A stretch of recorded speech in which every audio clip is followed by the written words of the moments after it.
What is good, ladies and gentlemen? Welcome back to another episode of Buzz. Listen, before we get started with this episode, make sure you tune into us on YouTube and TikTok on Buzz. We got some great drink reviews this week. I think you guys are going to really like. And we just now finally gotten over to Instagram. So if you are a big Instagram person, we got started over there on Instagram under Buzz. Hey, we're just trying to blossom and grow with you guys.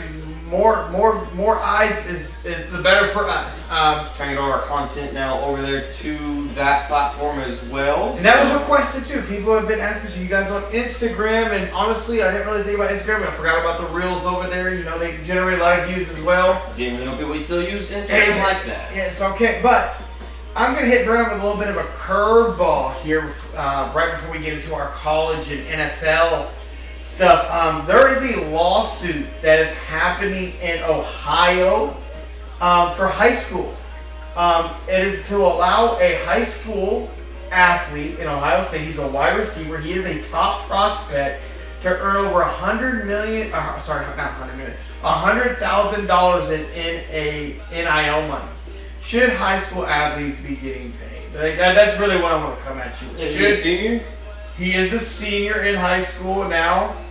His mother had filed the lawsuit as the parent or guardian of Brown because he is not old enough to file the lawsuit, I guess, in Ohio. I don't know how that works. He got to be of age, but his mother has filed the lawsuit. He is an Ohio State commit. Jamar Brown has an earning power of more than $100K per year, according to the complaint from Ohio State School Athletic Association, which prohibits athletes from profiting off NIL. So it's a weird lawsuit. It's a weird thing, but I guess more what I want to know, do you feel like high school athletes should be getting money? I don't think high school athletes at all should be getting any name, image, and likeness. That's deals. Now, are you asking now if they're able to ink deals and sign deals in high school when they turn college? I think yes. The same way when you sign your letter of intent to play for a program, at that point in time, I think you should be able to sign your NIL deal. After no NIL money should ever be paid to a high school athlete. I think I would have at all. You're not even the integrity of that. Even if you're unaged, even if you are of age, which a lot of seniors are. No, I still say no. Just because you're 18 doesn't mean you're not. You shouldn't be making that kind of. You shouldn't be making any kind of money in high school. You're a high schooler. Now, once you become a freshman in college, you're viewed differently. You put on a different platform. You put on the biggest. You put on the second biggest stage. Yeah. If you're a football or basketball athlete, you put on the second biggest stage of that sport. So no, I do not agree with that at all. I really hope the courts don't allow this lawsuit to go through and they shut it down. Now, I just want people to understand, we as a coach, we're not, we're saying it more for the athlete part. Like, as a high school athlete, we're saying it from a high school standpoint. You should not be getting paid in high school. Like that is, I just think that's way I get too the far. dude, I get anybody like that would be obviously a 5-star athlete, but. And now, if you went to it's different. If you went to one of those certain high schools, maybe that's a little bit of a different. Or are you saying it's just in general? Across the board, across all 50 states, across all kind of high schools.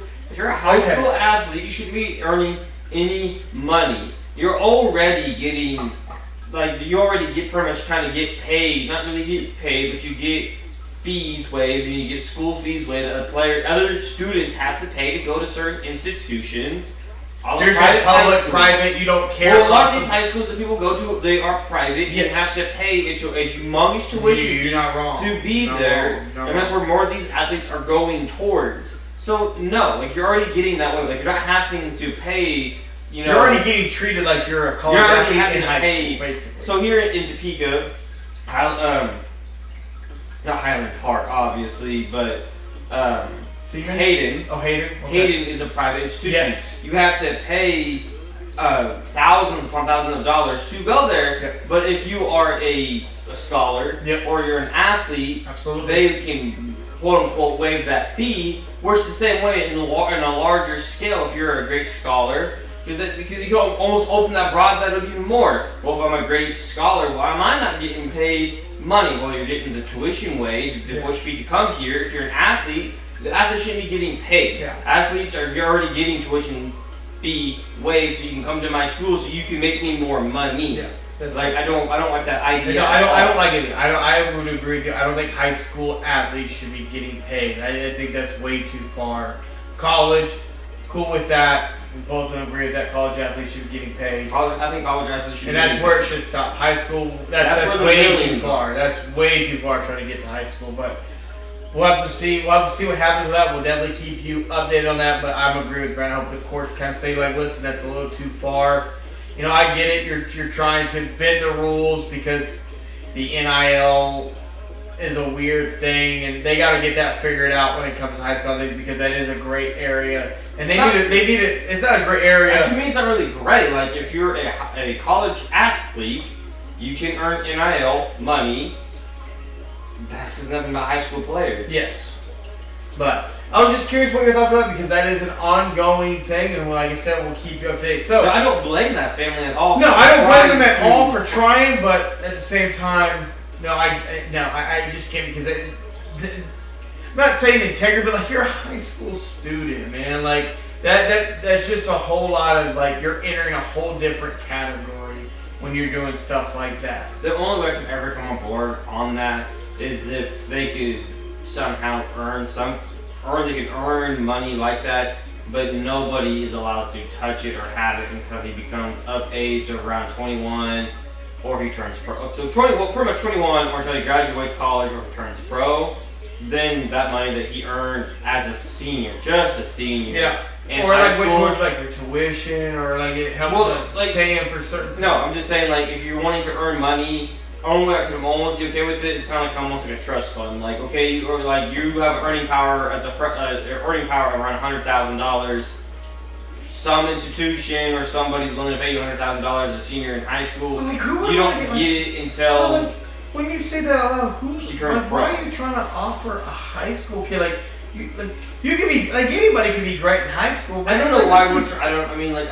To me, it's a really weird flex. It's like anybody can be good in high school. Trying to like bring you to college. That's what freshmen are though. Yeah. Freshmen in college, they were seniors. But not many freshmen are playing in college sports. Yes, so it's like to some degree. Like, what are we doing here? But like also, it's weird. Like, I'm going to give you $100,000 as a senior. So you come and play at like Alabama or Georgia, Arkansas or Indiana or Clemson when I can just like say, hey, I'll pay you a couple mil and come play here for me. To me, it's kind of weird. It's a one-off case, and I hope it gets shut down. Absolutely. Because I don't think no high school student should be making money like that. Sticking on football, we're going to dive before we get into college football. No, we're going to start with college football because I want to save that turning point till we get to the NFL. College football, so Oklahoma Sooners.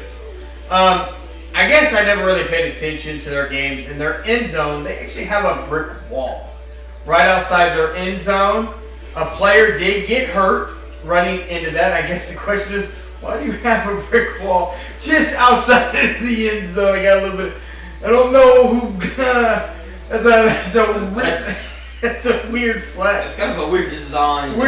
Dangerous design because a player did get hurt 2 weekends ago, not last week, but the week before that. Player did smash that. Was carted off the field.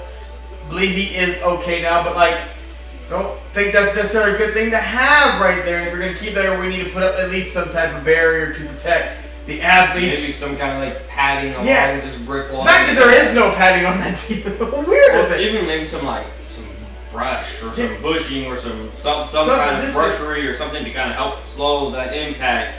I mean, like you see in the NFL league overseas and they play soccer stadiums, you see how shallow the back of the end zone is.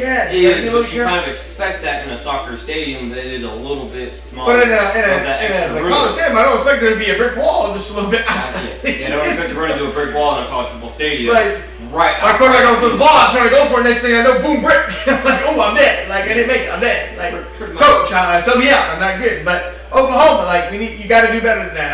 I didn't really know that was there, but granted, Don't know how many players really get hurt hitting that. Granted, he's really the only player I know that's got hurt, so maybe it's a one-off, but Oklahoma, we got to do a little bit better than that. Let's get some padding back there. But let's get to the nitty and gritty of college football here that really Brandon and I, we kind of did a little bit of our research here before we got going just to see. But Penn State did fire their head coach slash, I guess you could say bought out, fired, however you want to look at it, James Franklin. Became the second largest buyout in college football history at $56 million. They were 0-3 in conference and 3-3 overall, 15th in the Big Ten. After basically, I think they were ranked second overall last year, fell a little short. Now, before Brandon gets reading off his things that we found, James Franklin at Penn State against top 5 teams, he was 1-15. Ouch. Against top 10 teams, 4-21. Ouch. Against top 25 teams, 15-30. Overall, though, he was 122 against AP top 10 teams, 421. So was this firing well deserved? Before we get into the numbers, I think the firing was to try. I think it was well deserved. No, but as a program that is veered as one of the top tier college football programs, you had to. He didn't get the program up to par when it came to facing the top other tier schools, the top 10 schools in the league. I mean, when you really think about top 25, I mean, and overall 15-30, I mean, how? It's still not good. It's not good. When you face the top 25 programs, so it's like you can go play any Joe Blow and beat them, but when you have to place competition, it's not looking good. Like you fell short. So it was kind of one of those things of like you did great, you built a great program, but like you're not getting us over the hump. You're not the elite of the head coaching. When we say $56 million was bought out, we're thinking like that's second largest, but the first largest. Well, so I'm gonna give you guys the top 5 break biggest. Break it down for the people. Top 5, the biggest buyouts was Willie Taggart from Florida State at just $18 million. Like that's number 5. That's number 5. $18 million. Number 4 was Charlie Weiss from Notre Dame. Was $19 million. It's $19 million. That's not even close to 56. That's number 2. Number 3 was Gus Malzahn out of Auburn at $21.4 million. Damn. That was number 3 at 21. And then number 2 was obviously James Franklin at 56. Look at the gap. But that's not even the crazy part. The biggest gap was number 1 was Jimbo Fisher out of Texas A&M with $76.8 million. All my people out there, go into coaching. Go into coaching. When we say buyout, we're saying what was left on their contract or what they had to pay out over the years that was left over their deal. And that is some crazy ass money to still be paying. Could you imagine just getting brought into the office by the dean? Hey man, we're gonna have to go out and buy buy me out. What's my buy? 56? Don't worry, I'll pack out my house, dog. Don't worry, I'll send somebody over. Like he's getting that's crazy when you think about these numbers.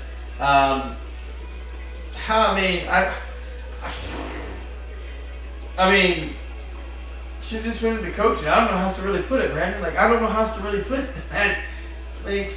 Those are some crazy ass numbers. The numbers have jumped dramatically, like $76.8 million compared to number 5 at $18 million is astronomically. I mean, you don't see, I guess, college programs really mishiring coaches to large sums. Not lump sums. I'm going to give out money like that, especially not the top programs. You're not. I'm saying the top programs are not really swinging and missing on the coaches that you see at the pro level. I mean, it was. I think James Franklin firing from Penn State was a shock to the world. I don't think nobody really necessarily saw the 3-3 Penn State firing their football head coach during the season. Now maybe during the off season potentially, but they just kind of goes to show expectations that Penn State had going into this year was playoffs. Winning the Big Ten, it was probably national championship. Being Natty Valley. Natty Valley. I mean, I think they were definitely a top 5 team. I'm pretty sure, and they came in ranked number 2 to start of the season. What I'm saying, they were definitely Natty. There was the expectations was through the roof, and now being 3-3, losing 3 in a row, did not. I mean, that was the nail in the coffin after losing to Oregon, then UCLA, and then the nail in the coffin had to be losing to Northwestern.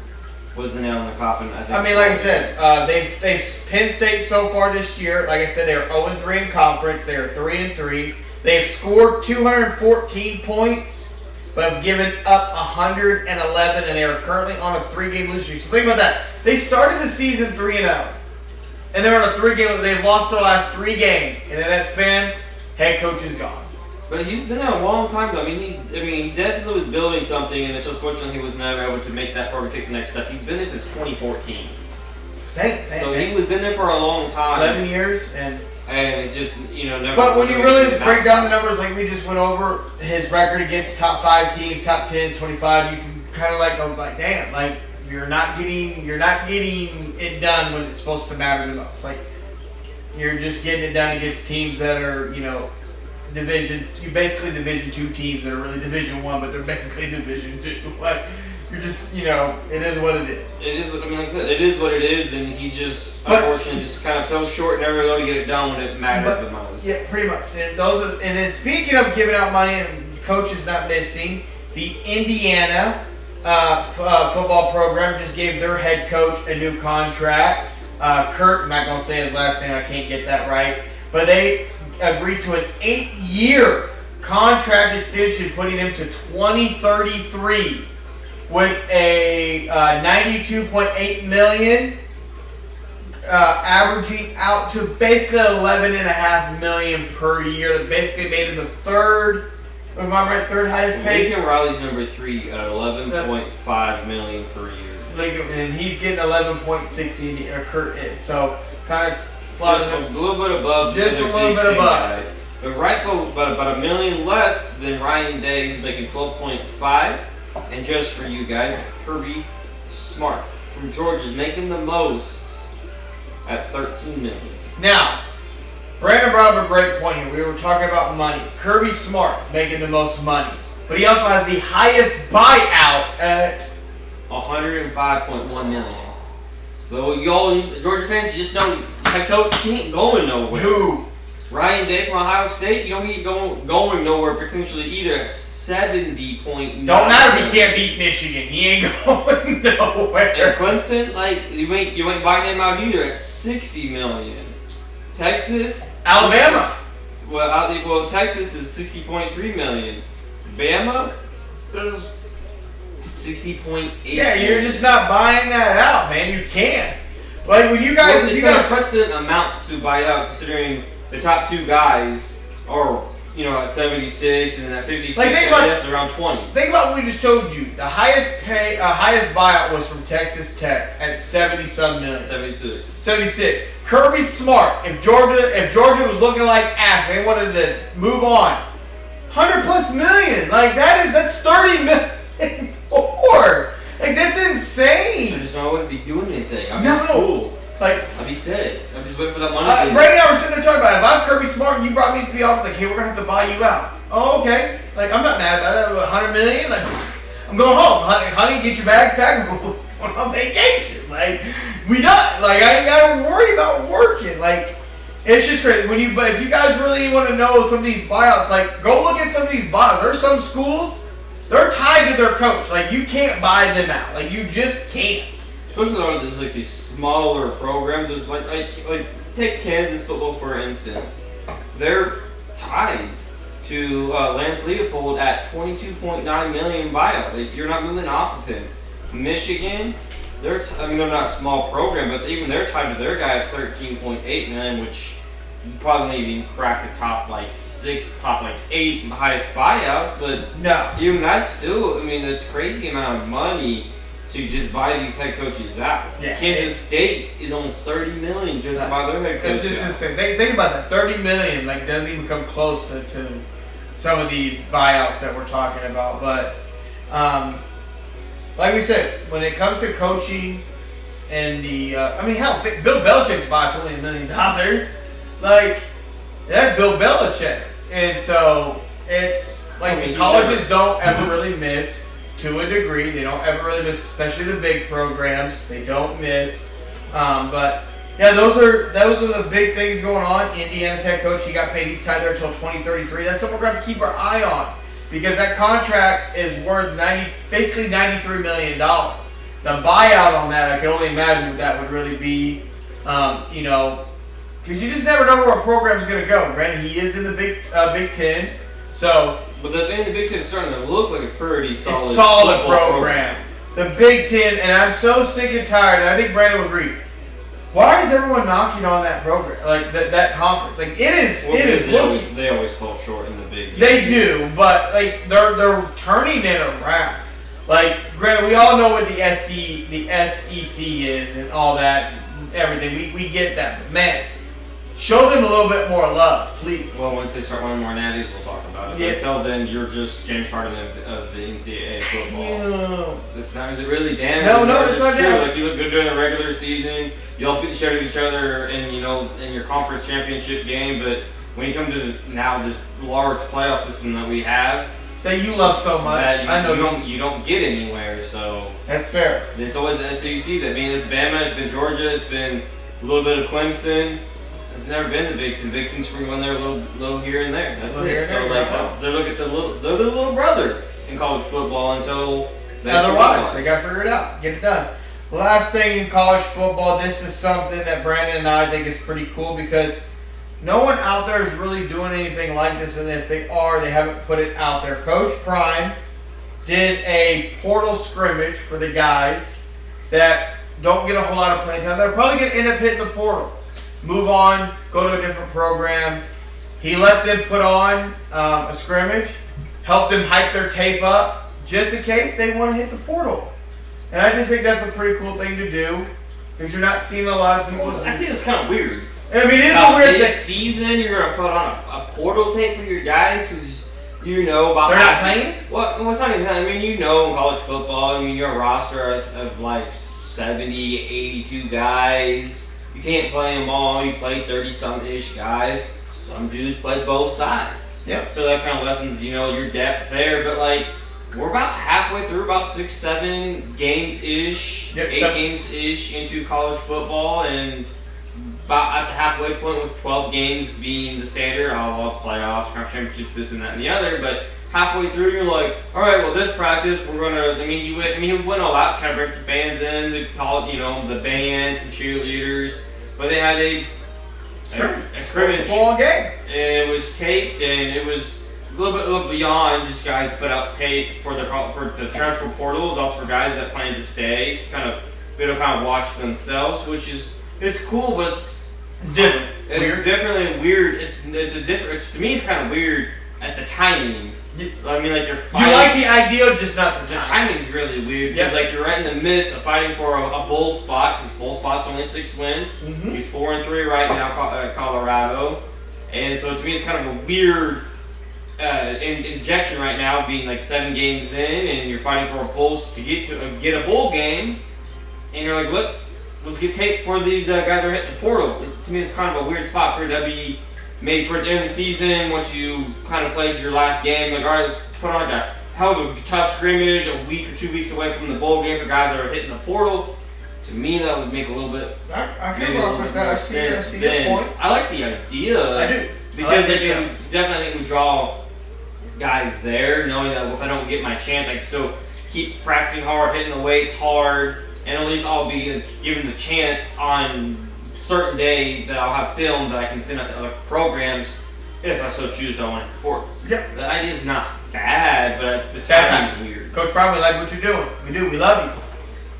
Wrong timing in the season. Oh my God. Wrong point in time. Unless he's trying to get some juice out of his guys. Could be. It could be some juice. It could be. But I guess I'd like to know more what Coach Prime's idea is behind it, because he's trying to get some fire behind some of those guys that are second, third string guys, kind of push your starters. But it's not necessarily a bad philosophy to be midway, kind of that dull area. But overall, when you're 4-3, you don't have to be playing bad. You've got a couple close losses. I don't know. I feel like it's kind of a weird spot.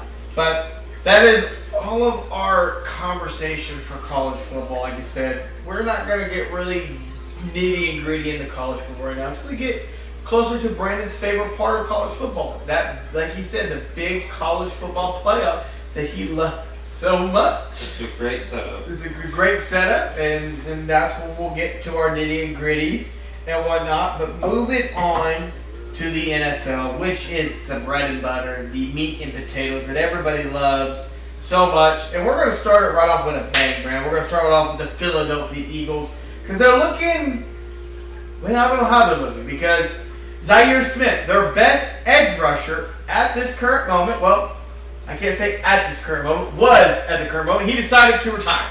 He's like, you know what? I'm done. Like, I don't want to do this no more, which is crazy because he was one of their big sought-off free agent signings. Like I said, he was their best edge rusher, getting pressure and stuff, and he just up and retired after 11 years. Guess my question to you, Brandon, is what does this say about the Eagles? What should Eagles fans, like, what level of worry should we be like if you're just going to... I have zero worries about a 30-some-plus-year-old DN retiring. To me, that's not news. That's not much of anything for them because really weren't really producing any edge pressure anyways. All your pressure came from the middle. My biggest concern is the defense. No concern. Like, the defense is going to be fine. They're going to be a top 15 unit when it's all said and done. My biggest concern, which has been my biggest concern since week 2, is that offense with Jalen Hurts. Boy. Yeah, it looks like we're going to have something to say about that later. Phone's going off. Oh, damn, I just know there's a shot punishment coming. Oh, we're going to die. God. Oh, we're going to die. Baker knows going to know about that. We're going to keep that quiet. We're going to keep that quiet for the people. Tune in next week to see our boys here be taking a shot with Malort for punishment. Can't wait. On the Eagles offense with Jalen Hurts, his two studs at wide receiver with A.J. Brown and Devontae Smith not getting the ball, holding their second or third offensive team meeting with just like a handful of like the core guys. May or may not have been a part of them. A.J. Brown may or may not have showed up to it, and then Saquon has definitely kind of taken a step back, it seemed like. Not necessarily like physically or ability-wise he's taking a step back, but he's not getting that explosive, big run that kind of helped seal games last year. He's not getting. So where does the leadership need to be coming from to get this back? The leadership. Because doesn't this remind you of like 2023, like just falling apart? Like did they give you those vibes? The leadership to me, like the OC, like I said, is different. They don't have the same OC as last year when they won the Super Bowl. They're struggling to get on track. They're not leaning on that. Like they lean on the run game of Hurts' legs. Saquon's not getting going. He's not getting incorporated into the pass game. And just because you're throwing the ball a lot towards a guy doesn't mean they're actually good reps. And again, I'm going to fall back onto the head coach. I blame Nick Sirianni. He's a horrible coach. I don't know why he's in the NFL. I don't understand where he came from, how he's even capable of being a head coach. He is too unmature to be a head coach or a leader of men. I've never liked the signing. The Eagles have extended him. I said when they won the Super Bowl, 2 years later, him and Jalen Hurts will be gone, and this is a precedent of showing exactly what's going to happen. They'll either win the division or be a wildcard team and be bounced, and then next year they're going to be asked, fire head coach. Jalen Hurts is going to be 50-50, he's going to be there or not. I knew it was coming. Been on this it was trend, guys. there. He doesn't do anything to help the team. He's not a leader of men, and he's going to be gone. And the Eagles will be fine. The Eagles are a great ran organization. They have a great GM. The only time the Eagles have been great under Nick Sirianni is when they have a great DC, still do, and when they have a great OC, which they do not. Both Super Bowl runs, they've had great coordinators. This year they don't, and they're going to fall short. And honestly, if the Eagles don't get this right enough, you don't fuck around too much with the Cowboys and their shitty defense, but the Cowboys potentially could sneak in and get that second wildcard spot if the Commanders get hot. The Giants they're just fun to watch. The Giants are legitimately fun to watch. You have two white boys out there. They're future CTE individuals, but they're rental. At least one. Cam Scavino, dude, is just lightning in a bottle, man. And for people that didn't think he was going to be great, you must not have watched him at Arizona State because we tuned in and we knew he just needed an opportunity. And unfortunately, an injury happened to a guy that was playing well. But it's the name of the game. Next man up, and Scavino is I mean, he's done what you're supposed to do. Next man up mentality, and that's what he's done. He's put some defenders out. Okay, my Chiefs defender, I can't even do die. I mean, just Kibito is just so fun to watch. He brings energy, and Jackson Dart, he's that touch on the ball. I didn't necessarily really see that in college. No, but in the pros, like that touch on that ball, the spin on the ball, it looks nice. He's currently, in my eyes, giving a little bit of Jalen Daniels, a little bit of vibe when he's throwing the ball. I just want to say this not leadership, but like his quarterback play of throwing the ball looks nice. I want to say this from Buzz, from the bottom of my heart, Russell Wilson. Just go ahead and hang the cleats up, dog. New York don't want to see you in the game. Fortunately, we don't want to see you in the game. It's over. It's okay. It's okay to let it go and move on. Just move on, bro. Head coach was so furious in the game, he went to the medical tent to figure out what was wrong with Josh Stark. He went to the medical tent where he's not allowed to be because you were on the field. That's a sign that it's just time to move on. It's okay. Just move on, Wilson. It's okay. I mean, he has a spot in the league somewhere as a QB coach at some level. Yes. But like, go coach in high school. It's okay. The league's done with him. The league's been done with him since his Bronco days. It's okay, Wilson. It's okay. That's our take on the Eagles. Brandon's been on that take for the last couple of years, so I don't want people to think he's switching up. He's been on that take, I think, for the last. It was almost last year. Last year. He's been on that. He's been on the take. He's been on that. So he's not changing up. He's been on that. Moving on to the 49ers, man. It's not the biggest news, but it's the same drama again. Brandon Ayuk, who is still trying to come back from his ACL injury, that was a little bit more than the ACL, obviously. Trying to give him enough time. Has not played yet this year.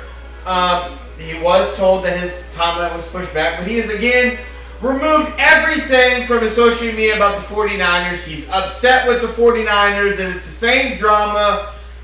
Again, we've already heard reports and rumors that the Niners had buyer's remorse on Brandon Ayuk. Now, I'm not saying they're going to trade Brandon Ayuk because I don't know what his trade value really is, but what do you make of it? Because we got to talk about what do you make of Brandon Ayuk crying? Scary. I don't care about Brandon Ayuk. He's not playing. He's a non-factor. If I'm the Niners, I'm the GM, the head coach, and the players, I don't care, dog. You're not on the field. You're not contributing. You have no trade market. You're not out there. You're making about $30 million a year. Shut the fuck up. Think about championship, get the fuck healthy. I don't care about the players. Like, I'm following their franchise that are paying them from Instagram or social media. So tell me you're just a big crybaby that hasn't matured enough because like I have to remove you to get my point across that I want to be gone. Could have been gone last year to I think the Steelers. And you said no. You said no. Yeah. So like you had your opportunity, you said no. I'm more focused on the team as a whole with Mac Jones looking like a dude out there that continues to be a franchise guy. Brock Purdy still struggling getting healthy from his sprained big toe and a shoulder/little knee bang up. Yep. The Niners in a whole, to me, they're just scary. Once they finally get right, it's scary. Kendrick Bourne, 5 catches, 142 yards against the Bucs. A top 15 unit, I think, at the end of the day, the Bucs will be. That's scary. Kendrick Bourne came out of nowhere. Kendrick Bourne who? Yeah. Nobody knew who he was. Yeah. He gets healthy, you get Brown. Biggest pickup in fantasy football history. Fantasy football, boy. Like, biggest pickup in fantasy football history. It'd be a great pickup. If they could ever figure out how to run the ball, George Kittle's coming back. The defense get a little banged up. Like so Fred Warner is out. He had ankle surgery. He's potentially done for the year unless, depending on how far they go in the playoff. Make a deep run. So, make a deep run. He could be back. I think the 49ers are going to make a deep run. You don't take all these injuries and end up at, what, 4-2? Yeah, I believe they are 4-2. They just lost their second game. Mac Jones lost his first game as a starter. They're 4-2 and the number one team in the NFC West. Yeah, and so I'm scared. Like I'm scared if I'm in the NFC. I'm scared seeing this team all banged up. Matt Jones is now on his third team in his tenure in the NFL, and they're looking great. No, I'm scared. Like they're going to get healthy offensively. The defense is going to be stout. Yeah, it's been stout. Been stout. I'm honestly just been impressed with how the 49ers have. I mean, think about that. Think about this. The Niners defense. Nick Bosa done for the year, ACL. Fred Warner. Potentially done for the year, depending on how big of a year.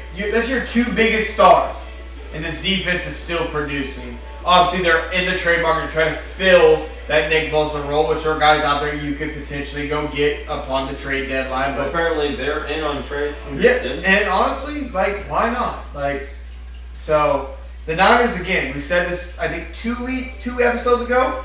They're still one of the scariest teams in the NFC. Like, you don't suffer all these injuries and still have win. a 4-2 record and be scary. If they could ever offensively start getting a run game going, with the passing attack they have with Mac Jones, which I can only assume is going to stay just as good, if not better, behind Brock. You have to assume that. Yes. Because Brock has shown that he's able to do that at a little bit higher level. The 49ers, I mean, honestly, like NFC championship for them. Like, there should be no less with everything that they've done this year with all the injuries. They're going to be a very, very tough outcome playoff time. Very Honestly, tough. Semi kind of rooting for them because they're trying to get to the Super Bowl, and our Chiefs are there. We win, so I'm cool with that. That's fair. So maybe a little bit of a weird little bias there. Weird little bias. Brandon Ayuk, kind of mature, dog. You've been in the league too long. I'm still kind of waiting for him to perform under his third year on his new deal. Yes, pretty much. Tennessee Titans decided to move on from their head coach. They had fired Brian what's his last name? Callahan? Brian Callahan, I believe is his name. Guy that obviously didn't know none of the rules about football. Obviously, we've talked about that before. One of the biggest embarrassments I think you've ever seen. Well, how many feet or body parts do you need down in the NFL? Well, you just need forearm, baby. Forearm, knee, shin, or 2 feet. Something, but not in the same foot. They don't count. We found that out last year. I didn't know that was a rule. I didn't know that was a rule. That was a weird rule that the same foot could not be down twice. That did not count. That's still just one. Weird rule. I think that should be changed. Because honestly, 2 top of the same foot, that's hella impressive. That's hella impressive. Sideline. But Tennessee Titans have decided to part ways with Brian. They are 1-5. They are last in their division. Really should be 0-6. You really should be 0-6. We got lucky that Cam Ward threw an interception. Texas fumbled it, kicked it into the end zone. Kind of locked it recovered. So, and then so. You're lucky the Cardinals found a way to charger it up. Dude, that's a very fair statement. The Cardinals charged it up, but I don't know where Tennessee's going to go next. You're going to have to. I don't know where they go next, Brandon. I don't know. I don't know what their vision is. You had Mike Vrabel, who had success, got you to AFC championships, fired him, traded A.J. Brown, traded Derrick Henry, got number 1 overall pick, Cam Ward, fired head coach. Now it's kind of like. Well, it's just really kind of tough because roster construction-wise, they brought in some offensive line talent. They obviously have Calvin Ridley there, who's been a big disappointment. He should probably quit betting on himself to have the under. He might have a bigger game. Obviously, they don't really have a stud back. I mean, Tony Pollard's there, but he's not kind of a big back that can do it all. He's more of a kind of a scat back. But I mean, they do have some player pieces they brought in during the offseason to try to help their rookie. They just not necessarily panned out that way. So I'm honestly, I think Cam Ward has an opportunity, even though he's looking like a somewhat of the same, lesser version of Will Levis, unfortunately, according to the stats, how they measure up. They look the same. They have a lot of the same offensive pieces, and they really do kind of look the same. But you get a little bit better of a look or of a feel of the guy under Cam Ward. But on the Titans, I really do kind of blow it up. Not player-wise, but I think staff-wise, GM-wise, I think you're gonna have to blow it up and try to get a different culture in their environment that kind of fits more with Cam Ward, because you can't, I feel like Cam Ward has the ability to do it, but as we all know, quarterbacks only succeed in the right situation, as we've seen now with Danny Dimes, Sam Darnold. We've seen players Matt Jones. Sort of Matt Jones. I mean, it's not really it's not his team, it's Brock Purdy's, but Mac Jones has been looking really good. So, getting the staff and, the vibe there and organization correct with the people around him is humongously important. So this offseason is going to be very important to get the right coaching staff around him. I'd agree with that. Before we move on to the last topic, can we talk about what the hell is going on during, pregame for the Indianapolis Colts while players are just getting knocked out, hurting themselves with bands? I'm not trying to dwell too much on this, but AR is now hurt, fractured orbital from a resistant band. Travis Ward got knocked out by someone on the training staff trying to run a route. It'd be a little bit different if this didn't happen all in the same game. Like, it happened all. Like, what is going on? That was crazy. He snapped himself in the face with the AR did with a resistant band. He's fractured his above his eye. Man. And Za'Darius Ward was just doing some warm-ups and plowed into a guy and knocked himself out.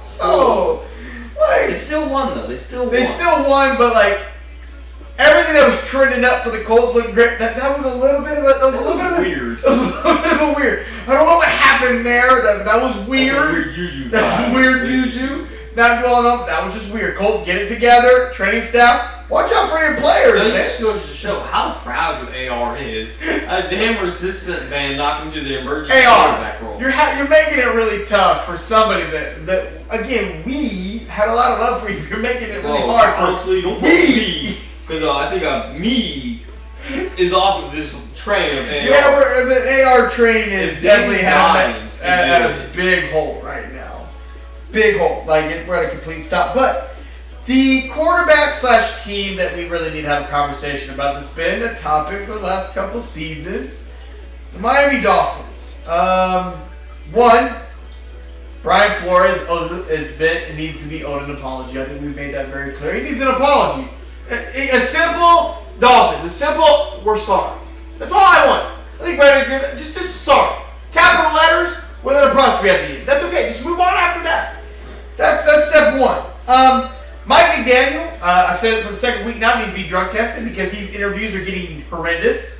One thing is, interviews have always been like, what is going on? Like, he's just not a very great public speaker, which I can only assume he's not a great locker room speaker either. No, I don't think anyone. I don't know how you can look at Mike McDaniel and look at that and be like, I respect you / see you as my leader that's going to lead me. I don't see none of that with Mike McDaniel. With your hyped up,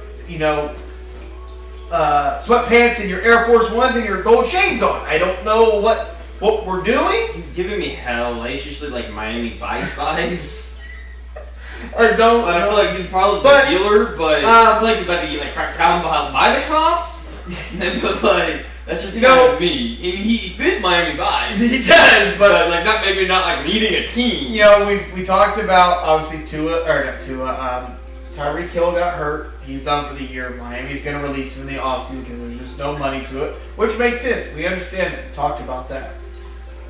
We agree Mike McDaniel needs to be fired. It's time to clean house in Miami. For the last 3 years, it's been nothing but nonstop. People not showing up, people not coming, not giving enough effort. Now Tua decided after the game where he Tua'd the game against the Chargers, which the Chargers should have lost, but the Dolphins did everything that they could to try to lose the game, and they did. Tua threw 3 interceptions. We've seen Tua's last 2 press conferences. I don't care how many interceptions. Like, I'm going home to my kids and my wife. No, that is the wrong mentality. Like, that is wrong. And then you come out this past week, calling out everybody not showing up to player-only meetings. You're late to online meetings. Leadership is bad. I hate to break it to you, too. You're a part of that leadership. You're being paid as one of the highest-paid quarterbacks in the league. He is. Where's your leadership?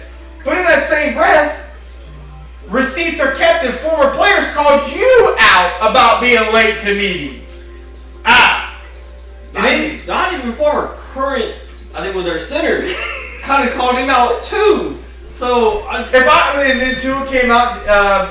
What was it? Yesterday, day before, did publicly apologize. But if I'm Tua, don't play this week, because I don't think that offensive line is going to block for you. You're going to see some longest yard type of action against you this week. We ain't blocking for you, dog. We're just not doing it.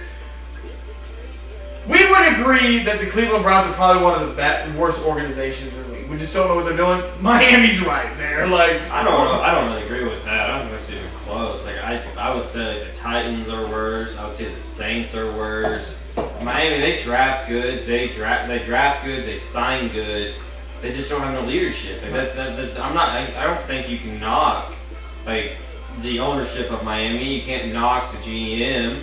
Like I said, they do great there. I just don't feel like they have leadership there. You've said, you don't look at him and be like, yeah, rah, me in the battle. That's all you're doing for 60 minutes. You're in battle. You're in, like, sports war. Yes. And I look at him and I'm like, dude, one, I don't even quite know what you're trying to say to me, which is cool. It's fine because, like, some people aren't great speakers. Which is fine. But I look at you and I'm like, I could just, like, pinch you and, like, you would snap in half. And so I have a little bit of the issue that I can snap you in half with my fingers and I can't understand you. And you're bundled up like a little 6-year-old girl when it's like 50 degrees outside. That doesn't rah me to go play out in the cold. And I think it's a little bit of disgrace to say that, like, they're like kind of all like the Browns. The Browns, they're just shambles top to bottom. They really don't know what they're doing. They don't draft right. They don't have no leadership there from the coaching staff. But, like, the Dolphins, my question to you is, at what point, if at all during the season, do they finally fire this guy? I think we're past the point. I think it's overdue. How has he not been fired? Like, this has been multiple seasons of the same BS, and it's just getting getting worse now. I mean, they're 1-5. Like, it's getting worse, and now you have like the locker room is shattered. I mean, it's in shambles. You have the center call. You have the quarterback who's supposed to be the leader. You're being paid as that dude. Yes. Calling out everybody. You have former and current players getting up on the podium and on social media calling you out. I don't like it. You got to. But when you have your quarterback trying to hold people accountable, then you have your head coach, and your quarterback's not even being accountable. I mean, well, the problem is you have your quarterback trying to come out. Apparently he's tried. I'm going to assume Tua has tried with his CTE to hold people in the locker room accountable and try to hold people accountable in these player-only meetings that they had after week 1, which we all knew was not a good sign. No. And then you have your head coach come out there and he doesn't back the franchise. No. And your center doesn't back the court. Well, like when the head coach isn't backing, giving the support, if he's not giving the support to the franchise guy, neither do I. So, and like I said, it starts from the top. It's overdue. They're one. I'm not saying fire sale, but some of your veteran guys that maybe have some value. Are you saying if they don't get it done against the Browns, he's done? You know, if you lose to the Browns, like you're gonna have to, yeah, for sure, like 100%. I mean, like they're 6 games in. This is week 7 we're going into. If they lose, they'll be 1-6. Yeah. Pretty much out of the playoff race completely. Yeah. You don't know. Either one of us see them flipping that around. No. So I would say, like you're third in your division, right behind the Jets, that are 0-6. Who would have thought we would have seen the Jets 0-6? Like, keep that at bucks. That's a little bit of a surprise too. That's a surprise too. So like you're fortunate enough that the Jets somehow are still jetting this bullshit around, and you're sitting third in the division with 1 win. Like don't forget this 1 win. I think it's time. I think after this week, even if they win, I still think it's probably about time. It's a matter of time. It's just at what point do you finally pull that trigger? And like honestly, like this week would have been a solid week. Going against the lonely Browns would have been a good week to pull that trigger to try to maybe get like a little fire underneath your guys, a little raw to maybe make a push. It was like really like maybe like 9-8 gets you in the wild card spot potentially. You could go on a run with a midweek schedule, but it's unfortunate the Dolphins just kind of were and then just went straight down. Sometimes you just get it wrong, and at some point the Dolphins are going to have to admit that they got that coach wrong. Yeah, you got to admit it wrong, and you got to do it before it's too late. Well, it's already too late. Well, it's way over late. It's past due. Like we're past due. It's like burnt. it's burnt. It's well done. He needs to go. He might be a great OC somewhere. I mean, he was a great OC for the Niners. He was. He's a great OC, like a great offensive mind. But as a leader of men, it's okay to admit that you're just not that dude. Yeah. And honestly, he hurts my brain listening to him speak. Yeah, pretty much. But again, Tua, be very careful. I would definitely buy your O-line something very special before the game, because if not, well, then I'm like, you're gonna get knocked out, and you ain't Adam Sandler. You're not gonna pick up that first down by yourself. All right, we've seen you try. He might get it. He just might get knocked out doing it. Yeah, that's fair. Let's recap week 6, ladies and gentlemen. We have a couple games that we want to talk about with you guys, and just we're going to speak about. And we're going to start with the Colts and the Arizona Cardinals. That's where we're going to start. Danny Dimes, looking great.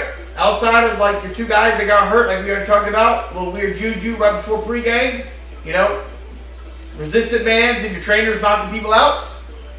Not bad, but Arizona, shout out Arizona though. Lost Kyler Murray, he didn't play. Jacoby Brissett comes in, does something Kyler Murray hasn't done since 2022, throw for 320 yards and 2 touchdowns. Kyler Murray ain't done that since 2022. Think about that. We 2025. Kyler Murray ain't done that. Jacoby Brissett, he can see. Yeah, he can. He's a little bit taller. He can see down there. Arizona, man, is a team that, again, I think Brandon and I have some hopes for. We thought, for sure, you're the first team to lose 3 consecutive games on game-winning field goals, and granted, you faced the Colts, who are, I'm just really proud. It's hard to say the Colts. It's going to be really hard to judge the Cardinals full season because they were so close to so games, and as Chiefs fans last year, we know how close games can easily go, and as we saw this year, you can see how easily it can flip. And Vikings fans last year how just getting just one thing to go your way can flip your season from loss to wins. And the Cardinals, they're trending correctly. They're just unfortunate on somehow how the ball kind of falls. To me, it's a little bit concerning defensively for the Colts. I mean, you're 5-1, that's great. Offenses looked hella dominant, but backup quarterback comes in and puts 27 on you. Who hasn't really played. That's crazy. That might be concerning for the Colts. I don't want to say the Colts are going to potentially maybe be the kind of happy, good story, and then they're one and done in the playoffs. Maybe a happy story for Danny Dimes. You can stay there long term, but it just shows also how good the Cardinals then are that they did put up 27 points on a 5-1 team. I think the problem with the Cardinals is just so much of this. I wouldn't say BS, but can't give the guy this ball this many times. Can't give this guy no. You got to give. Well, that's more of a Kyler Murray thing. But those conversations I don't like hearing. But that's just Kyler Murray. I'm just talking as a whole, as a team, removing any of that weird, stupid shit that Kyler Murray wants to talk about. As a whole, what the Cardinals are building there, it's looking good. I mean, and I would agree. We talked about this last week. We did not like the fact that the organization came down on the head coach with that $100K fine. Didn't like that. Well, it's kind of weird to get mad because I berated my guy for dropping the ball at the 1 yard line. Which is unacceptable. We're pros here. Get across the goddamn line and then celebrate. So it was a weird flex, but I mean, in the day and age that we live in, I understand it. But the Cardinals are building something, and I wouldn't be surprised if the Cardinals end up finishing just barely missing that wild card spot.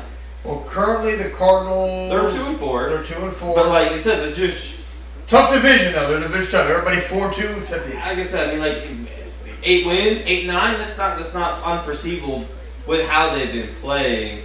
I think the big question for them though, if Kyler Murray when he comes back, obviously I think he might be back this week, is you got the right guy though. I think they have the right head coach. I think they also have the right GM. They're building something there. They have a stud tight end. They have a stud. I think they're waiting on Kyler Murray to really blossom out. And I think we're even more intrigued with what the Cardinals do in the offseason.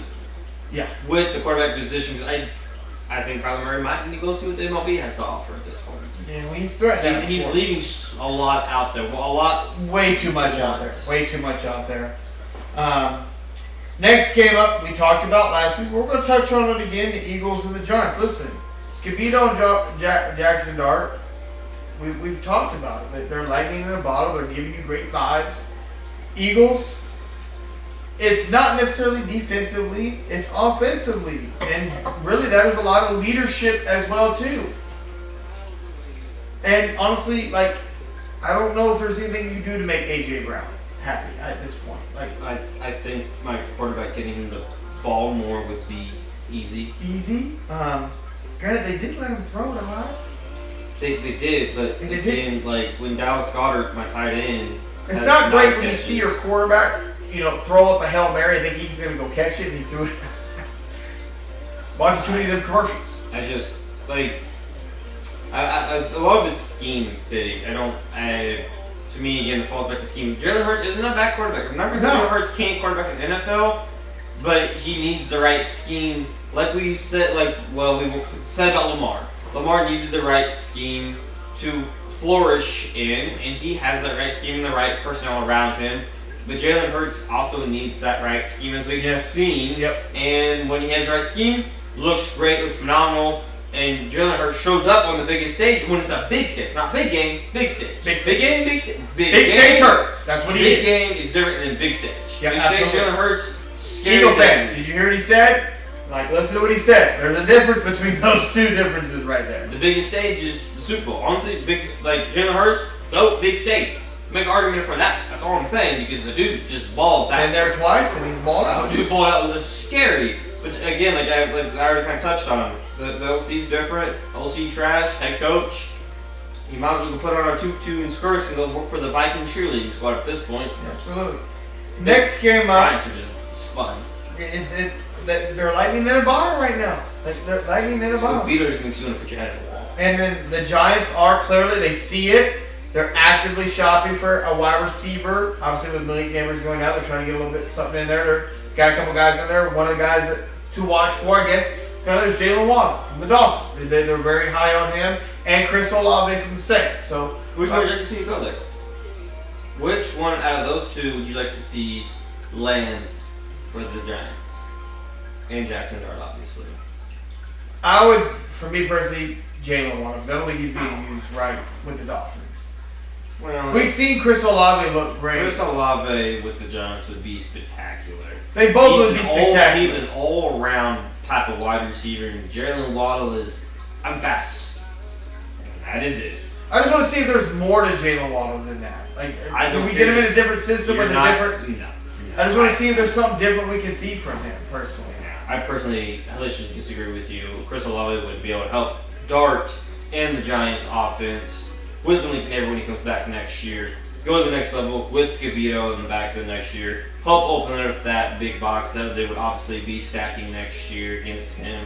It would just be crazy to have two true number one wide receiver options for Dart, and obviously to loosen the box for Scabito to do his thing. I don't know what Waddle really does outside of, at this point in his career, he just kind of seems like a gadget wide receiver. He's never developed the great route running. We thought him and Tyreek Hill would just light on the league on fire, and he's either been hurt or just disappears because he hasn't developed any kind of route running. But I did like the tree, but I don't. They more the tree for me. Like the more of a treating thing would be like Xavier Worthy. We never got drafted Xavier Worthy, and we go and we trade for Jalen Waddle in Kansas City. That would be cool. Yeah. The Bills getting Waddle would be cool. Or like the Bucks or the Rams or the Niners, somebody with an established quarterback and established head coach, sure. A rookie guy that is needing a true number one guy, I don't know what the fuck Waddle's going to do for me besides get hurt or get locked up by somebody. I get that aspect of that. Next game up, now we need to talk about from week 6 is a team that's I'm a little worried about. Buffalo Bills versus the Atlanta Falcons. The Atlanta Falcons handed that belt to ass from start to finish. And it was not pretty. Like, it was not pretty. So bad, I forgot the game was on TV. Like, type of belt to ass. For Atlanta, it was a get-right game for you. Michael Penix Jr., you look great. Bijan Robinson, you look great. Bijan looked great all year. All year, defensively, you look great against Josh Allen, the reigning MVP. But what do you make of this for Buffalo? Like, what's going on here?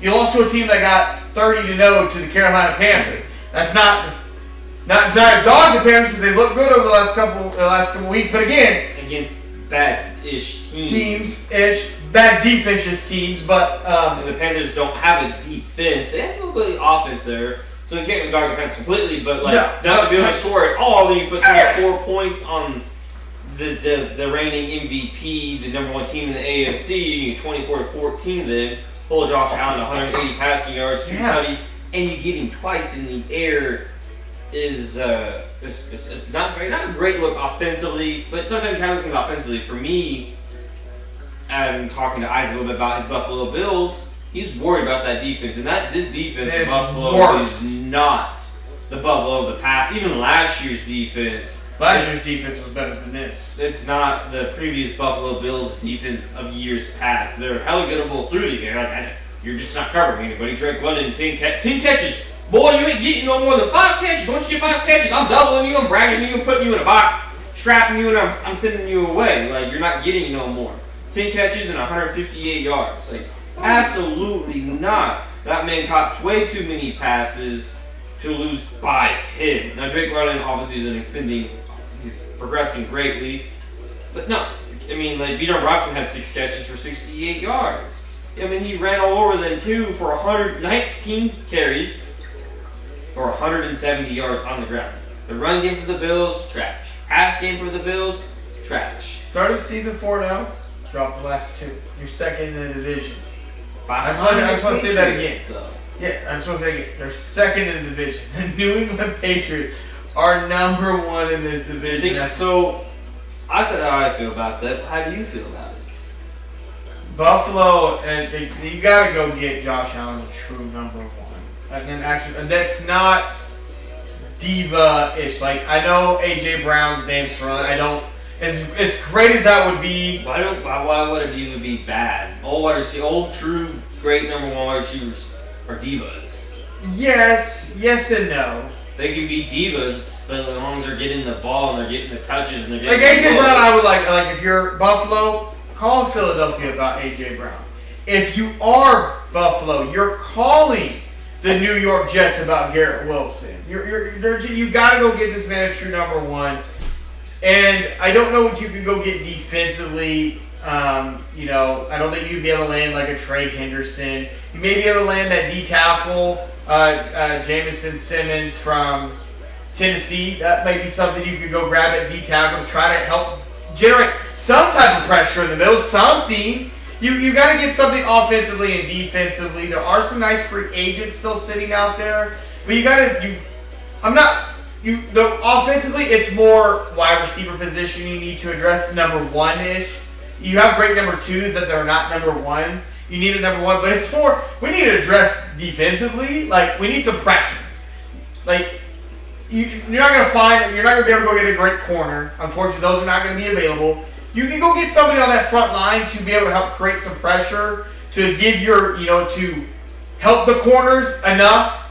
But boy, like, I'm scared for Buffalo. This is very scary defensive. Josh Allen and those guys will always figure it out. James Cook, but if you get him a number 1, another wide receiver, and you got to beef up the defense. It's got to be defensively minded. I think it would be easier for Buffalo to get the skill position guy more than it would be to plug a defensive guy in there and hope that he changes the mantra that's going on right now for them, because right now the defense. But also blame, this is also on Buffalo. You kept playing. You never really let your young guys develop and put them in there like our Chiefs did. We ran with the young guys, and I hate Brandon sometimes hates when I use my Chiefs as an example, our Chiefs as an example, but not many people out there are playing your young. You gotta let them develop, and Buffalo just didn't do that, and now they're in this predicament where these guys didn't get reps, they didn't get playing time, and you're just kind of go play, Well, I mean, it's been how they've been going about it since the Josh Allen era. Defensively, they've always put out a great defense, and this year it just seems like they don't have that piece.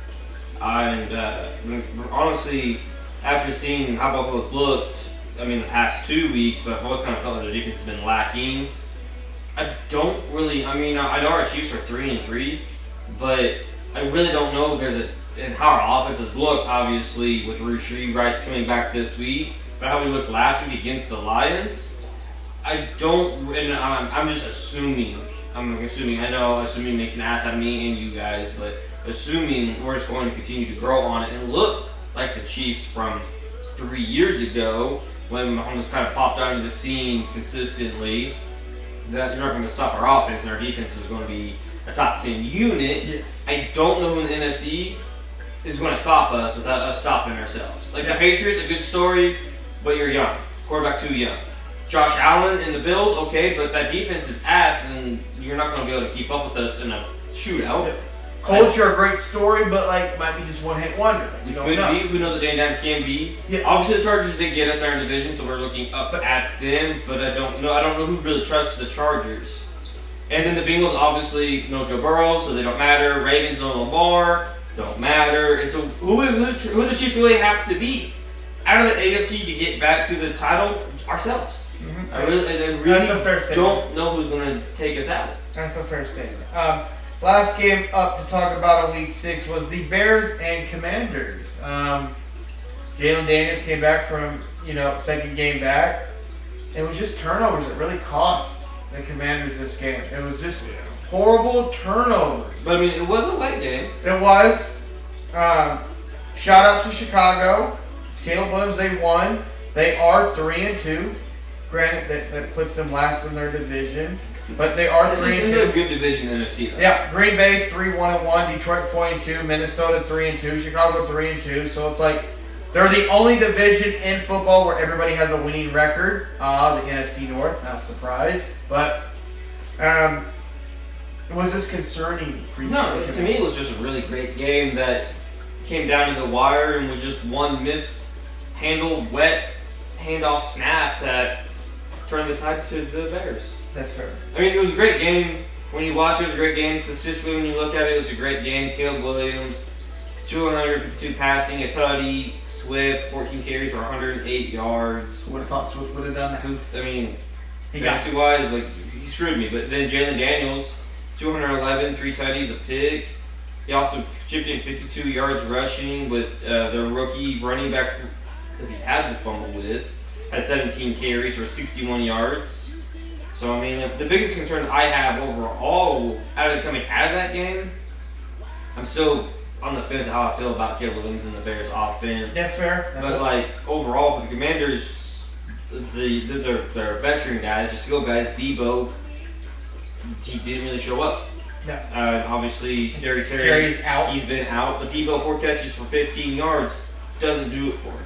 Yeah. And so I'm hoping Scary Terry comes back, that offense can kind of start getting back, coming a little bit more.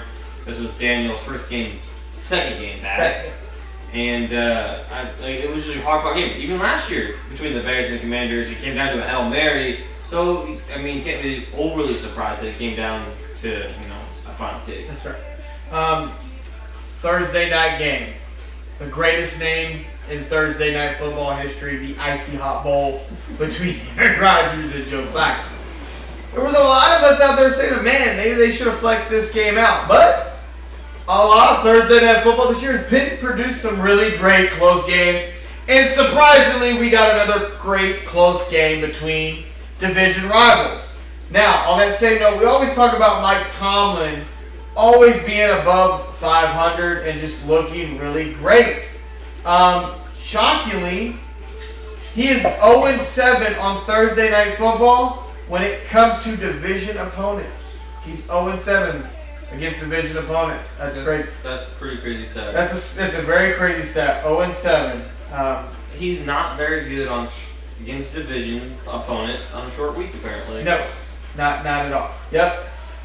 In 2009, he lost to the Browns. 2013, Ravens. 2014, Ravens. 2019, Browns. 2022, Browns. 2024, lost to the Browns. And then last night, lost to the Bengals. So he's 0-7. The one outlier was the Bengals. Yeah. So he's 0-7 on Thursday night football in road divisional games. I just want to make the road divisional. On the road. On the road, he's 0-7. I want to make sure I get that very clear, but that's a crazy stat. It's a very crazy stat. It's a very crazy stat. But speaking of this Icy Hot Bowl, man,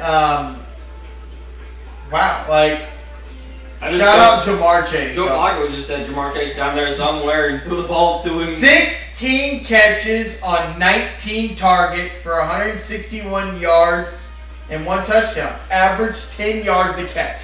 And I'm just sitting here, Brandon, wondering, at what point were you going to Jamar Chase? When were you going to stop it? Like, you're just sitting there, you're watching the game, you're like, well, at some point you're going to stop it. And then just like, the catches kept coming and coming. I mean, it was so shocking, Joe Flacco, about how hard it's at mid-game watching Jamar Chase drop a ball. Just, did you drop that? How dare, like, the audacity of you to drop a football that throw to you, Like, wow. Like, I mean, shout out T. Higgins. T. Higgins had 6 catches for 96 yards and a touchdown as well. But, I mean, I don't know what else to really say. Aaron Rodgers didn't play bad. He had 4 touchdowns, 2 interceptions. In all reality, that second interception, boy, that was just a hell of a play. It really was. Any other person would have been dead on that field. Like, let me tell you, you'd have been dead on that field. Shout out DK. The only thing I really take from that is the Steelers' run defense. It's trash. I get a little concerns about that. TJ Watt, where were you? Well, I mean, like, the run defense in a whole was quite concerning that, like, you were letting this no-name running back from the Bengals tear you up. He ran for... Chase Brown had 11 carries. Just 11 carries for 108 yards. He was averaging 9.8 per touch. 9.8 per touch. Literally, 1 carry was a first down. Damn near for him.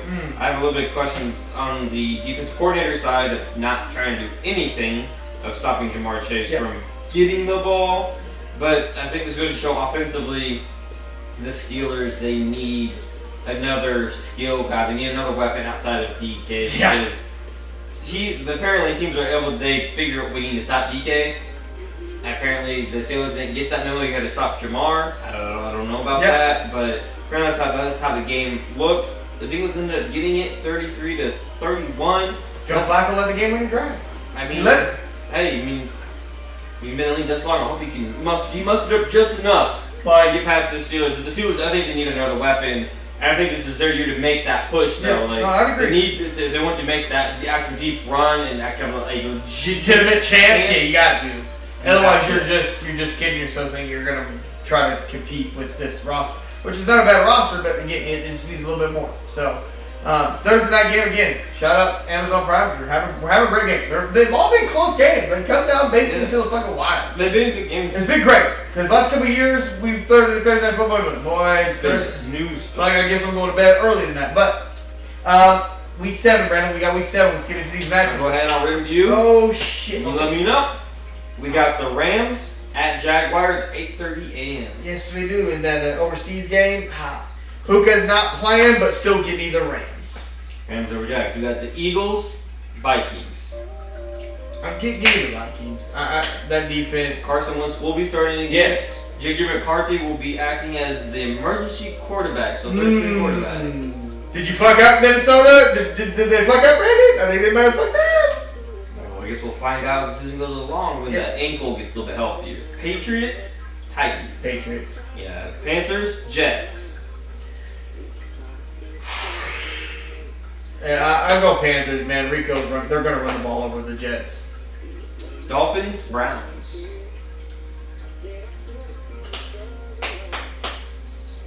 I want to say Dolphins, but honestly, I give me the Browns. I think the Browns might get them. Like, do we get to see Shador at all? Ooh, I hope every week to see Shador, personally. Saints, Bears. Give me the Bears. Got the Raiders against our Chiefs. Kansas City, Rasheed Rice is back, baby!